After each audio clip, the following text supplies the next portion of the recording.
नीट paper फुटी प्रकरणी एकीकडे CBIचा देशभरात तपास सुरू आहे, तर दुसरीकडे आता हे जे पेपर फुटीचे प्रकरण होत आहेत त्याला नेमका पायबंद कसा घालायचा असा प्रश्न उपस्थित होतो आहे। आपल्यासोबत शिक्षण अभ्यासक आणि शिक्षणातले तज्ज्ञ मनोज पिंगळे सर आहेत, त्यांच्याशी आपण चर्चा करणार आहोत। सर, नीट प्रकरणी आपल्याला एक गोष्ट लक्षात आलेली आहे की कुठलीही परीक्षा असो ती फुलप्रूफ नसते, तिच्यामध्ये काहीतरी लूपहोल्स राहतात। नीट प्रकरणामध्ये नेमकं काय करणं गरजेचं आहे असं आपल्याला वाटतं? म्हणजे कुठलाही आता आपण बघितलं की मागे 2024ला हा नीटचा पेपर फुटला, परत त्याची इन्क्वायरी गेली, इन्क्वायरी झाली, त्याचा रिझल्ट्स काय आला माहीत नाही। तर कुठला पण पेपर फुटतो त्याच्या ग्रासरूटपर्यंत जाणं गरजेचं आहे। आपण वरवरचा विचार करतो, 1-2 क्लासवाल्यांना पकडलं आहे, 2-4 प्राध्यापकांना पकडतील, परत हा विषय थांबेल आणि परत 2 वर्षांनी पेपर फुटेल।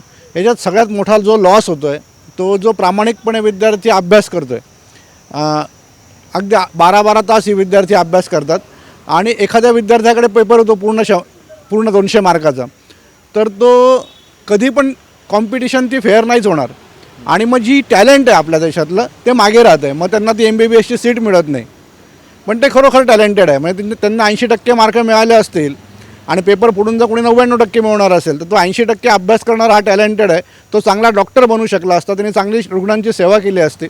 पण ती पूर्ण पिढी आपण याच्यातनं दूर करतो आहे। हा सगळ्यात मोठा लॉस आहे हा देशाचा, की चांगली होणारी डॉक्टर्स आपण होऊ देत नाही आहेत आणि जी कॉपी बहाद्दर आहेत त्यांच्या हातामध्ये आपण ते सर्जनकीचं शस्त्र देतो आहोत। तर हा सगळ्यात मोठा लॉस या देशाचा आहे। पण मग आता ह्या सगळ्या परीक्षा ट्रान्सपरंट करण्यासाठी किंवा याच्यातनं पेपर फुटीसारखे प्रकार होऊ नये यासाठी काय करावं असं वाटतंय?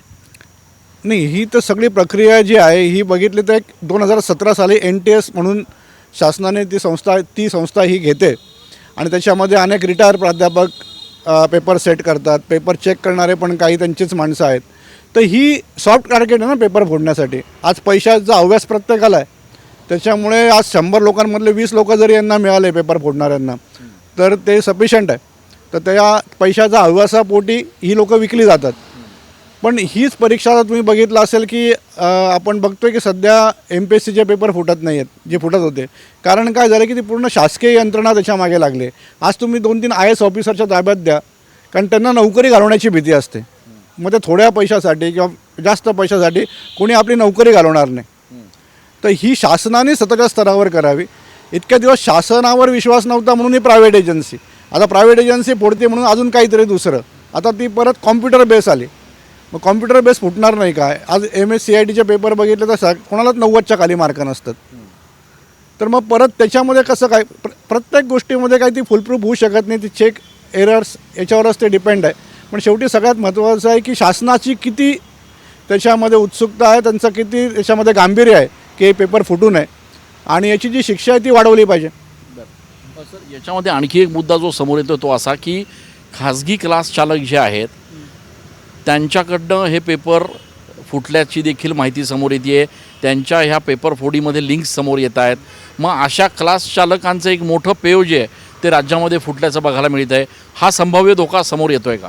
याला संपूर्ण कारण आहे ना हे शासन आहे, असं माझं मत आहे। की शिक्षण खात्याला माहिती की आज ज्युनियर कॉलेज ओसाड पडलेलं आहे आणि सगळी मुलं क्लासमध्ये कोंबलेली आहेत आणि त्यांचा थंब हा क्लासमध्ये घेतला जातो। त्याच्यावर थंब बेस सिस्टीम आली की तो थंब बेस अटेंडन्स लावा मुलांचा। ते काय कामगार थोडी आहे, पण लावत आहेत। ती पण कॉलेजवाल्यांनी आणि क्लासवाल्यांनी मॅनेज केली। तर त्यांचा थंब लागतो क्लासमध्ये, तर थंबचं मशीनच क्लासमध्ये घेऊन गेलं जातं। तर असे अनेक त्याच्यामध्ये ही क्लास बेस कॉलेजेस ही सिस्टीम आली कुठे महाराष्ट्रामध्ये? त्याच्यामुळे आज ते 11वी-12वीचं जे वय आहे मुलांचं, ज्याच्यामध्ये त्या मुलांचा सर्वांगीण विकास होतो, ती क्लासमध्ये 12-12 तास बसून येते, सूर्यप्रकाश पण त्यांना मिळत नाही। आज ती मुलं बघा प्रत्येकाचे कसे पोटं वाढलेत, कसे गालवर आलेत आणि मग ही पुढे फेस नाही करू शकत ही मुलं। आपण याच्यातले किती मुलं पास होतात? एका क्लासमध्ये 25,000-30,000 मुलं आहेत पूर्ण महाराष्ट्रामध्ये, असं ते क्लास सांगतात। आमचा 100 कोटीचा टर्नओव्हर आहे आणि जागा किती आहे मेडिकलच्या? 1000 गव्हर्नमेंट मेडिकल कॉलेजमध्ये। मग एवढी मुलं, बाकीची जी मुलं आहेत 39,000 मुलं तुमच्याच क्लासमधली, त्यांनी काय करायचं? तुम्ही सगळ्यांना आश्वासन देतात की आम्ही जो पेपर काढतो डेमो पेपर तोच परीक्षेला येतो, म्हणजे काय? पेपर फोडतात तुम्ही आणि शासन याच्याकडे दुर्लक्ष करतं आहे। तर ही जी class base college attach system आहे ही जोपर्यंत बंद होत नाही तोपर्यंत ही पेपर फुटी बंद होणार नाही, कारण की प्रत्येक क्लासला आपला मुलगा आपले सीट जास्त आले पाहिजे, आपला मुलगा टॉपर आला पाहिजे, मग त्यासाठी ते पेपर फोडतील, पेपर चेकरला फोडतील. आणि कारण त्यांचा टर्नओव्हर सांगतात आता 100 कोटीच्या वर गेलेला आहे. मग एवढा पैसा आल्यानंतर पैशाची पॉवर आणि मग त्या पैशातनं मिळणारी प्रतिष्ठा, येणाऱ्या मोठमोठ्या त्यांच्या जाहिराती, याच्यामुळे कोणाची हिंमत होत नाही त्यांच्या विरुद्ध बोलायची. आज अनेक व्यासपीठावर ही क्लासचे चालक आहेत, म्हणजे जी खरी शिक्षक आहेत कॉलेजमध्ये शिकवणारी. आज आमच्या इथले गव्हर्नमेंट कॉलेज ओसाड पडली आहेत ना.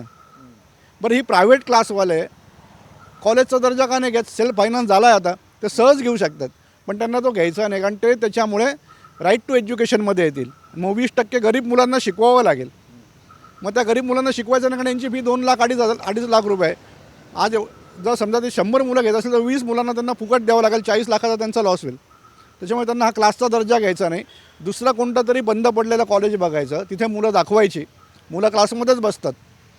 हे शासनाला पण माहिती आहे, पण शासन याच्यावर काही करत नाही. शासनाची जर खरोखर इच्छा असेल ना हे पेपर फुटू नये, त्यांनी पहिले क्लास अटॅच सिस्टीम, क्लास कॉलेजला अटॅच असणं ही सिस्टीम बंद केली तर हा पेपर फुटीचा त्यांचा बंद करण्याचा प्रामाणिक पहिला प्रयत्न असेल असं मला वाटतं. तर शेवटचा प्रश्न, या सगळ्या प्रक्रियेमध्ये तुम्ही म्हणता त्याप्रमाणे पालकसुद्धा दोषी आहेत का असं वाटतंय का? नाही, याच्यामध्ये काय होतं ना, पालक आणि विद्यार्थी या दोघांना मी जास्त दोषी धरत नाही, कारण की ना कॉम्पिटिशन एवढी वाढलेली आहे. आज ना के ना प्रकारे मला 99% पडले पाहिजे, माझी नीटची किंवा UGCची ॲडमिशन्स झाली पाहिजे, JEEची ॲडमिशन झाली पाहिजे. मग त्याच्यासाठी मी काही पण करायला तयार असतो, कारण की त्याच्यावर उद्या मी करत नाही आहे, पण समोरचा करतो आहे तर मला ते करावंच लागणार आहे. मग समोरचा क्लासला पेपर फुटला जातो आहे, पेपर मिळतो आहे, आणि माझ्या मुलाला मी त्या क्लासला पाठवायचं नाही, तर तो मुलगा पण मला नावं ठेवेल की बाबा तुम्ही पैसे नाही भरले त्या क्लासचे, म्हणून मी मागे राहिलो, म्हणून मला मेडिकल लॅब सीट नाही मिळाली, बघा तो पेपर तसा आला. मग त्या कॉम्पिटिशनमधनं ती पालकाने जात आहे. पण एकदा शासनाने हे सगळं बंद केलं तर जाणार नाही ना ते. खूप खूप धन्यवाद सर. आपण बघतोय की या सगळ्या प्रकरणामध्ये आता नवनवीन धक्कादायक खुलासे रोजच्या रोज समोर येत आहेत.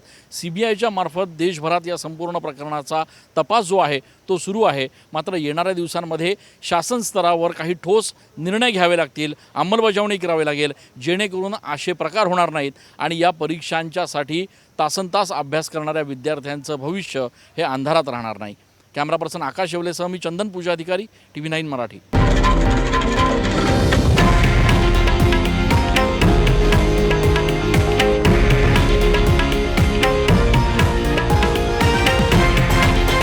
हे आहे देशातील नंबर 1 न्यूज नेटवर्क आणि आपण पाहत आहात TV9 मराठी, एकमेव.